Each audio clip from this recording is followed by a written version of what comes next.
Hi hello నమస్తే welcome to టెలికాపిటల్ TV. నేను మీ సురేష్. ప్రస్తుతం మనతో మాట్లాడడానికి ప్రముఖ అడ్వకేట్ శశికాంత్ గారు ఉన్నారు. వారితో మాట్లాడతాం. నమస్తే సార్. నమస్తే సురేష్ గారు.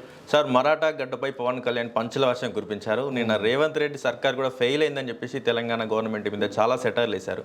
సో దీని మీద కొంచెం మా క్లారిటీ ఇవ్వండి సార్. చాలా క్లియర్గా చెప్పారు పవన్ కళ్యాణ్ గారు మహారాష్ట్ర నుంచి. ఎందుకంటే మహారాష్ట్రలో ఆయన స్పీచ్ ఇచ్చేటప్పుడు ఎదురుగుండా తెలంగాణ వాళ్ళు కూడా చాలామంది ఉన్నారు, ఆంధ్ర వాళ్ళతో పాటు. ఎందుకంటే మన వాళ్ళు ఇక్కడి నుంచి వెళ్ళి అక్కడ సెటిల్ అయిన వాళ్ళు కూడా ఉంటారు కదా సురేష్ గారు. సో సహజంగా అంతమంది ఉన్నప్పుడు పవన్ కళ్యాణ్ గారు డెఫినెట్గా ఆ సందర్భానికి తగ్గట్టు తెలంగాణ జనాలు కూడా కనిపించినప్పుడు ఆయన ఇప్పుడు పాన్ ఇండియా పొలిటీషియన్ కాబట్టి తెలంగాణ గురించి మాట్లాడటంలో కూడా తప్పు లేదు. తెలంగాణ గురించి మాట్లాడగానే చూసారా నా గుండెలో కొట్టుకుంటుందో అని ఆయన కొన్ని మాటలు కూడా బండెనక బండి కట్టి 16 బండ్లు కట్టి అన్నట్టు కూడా ఒక పాట కూడా ఒక పద్యం కూడా చెప్తాం జరిగింది ఆయన. సో అట్లా తెలంగాణ పట్ల పవన్ కళ్యాణ్ గారికి ప్రత్యేక ప్రేమ ఉంది అని చెప్తంలో నాకు సందేహం లేదు.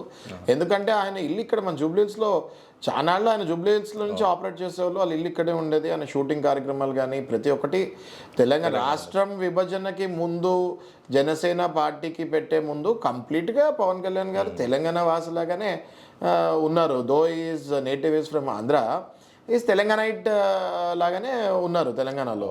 సో ఆయన అనేది ఏంటంటే మనం తెలుగు రాష్ట్రాల్లో విడిపోయిన ప్రజలు మనం విడిపోయే అవసరం లేదు అని నినాదం ఆయన ఫస్ట్ నుంచి చెప్తూ ఉంటారు.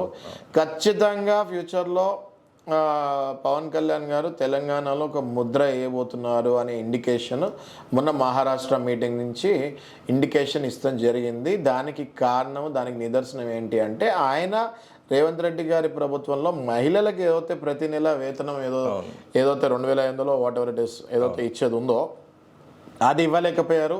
సో కాంగ్రెస్ గవర్నమెంట్ ఖచ్చితంగా మేనిఫెస్టోలో చెప్పిన పాయింట్ ఫెయిల్ అయింది అని క్లియర్గా చెప్తాం జరిగింది.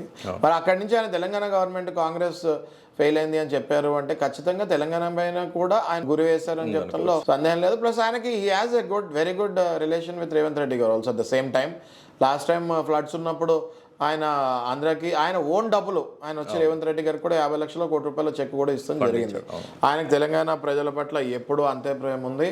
ఖచ్చితంగా ఆయన తెలంగాణలో కూడా వచ్చే ఎన్నికలలో తెలంగాణలో కూడా ఆయన ఒక ముద్ర ఖచ్చితంగా వేస్తారు అని చెప్తాలో నాకు సందేహం లేదు.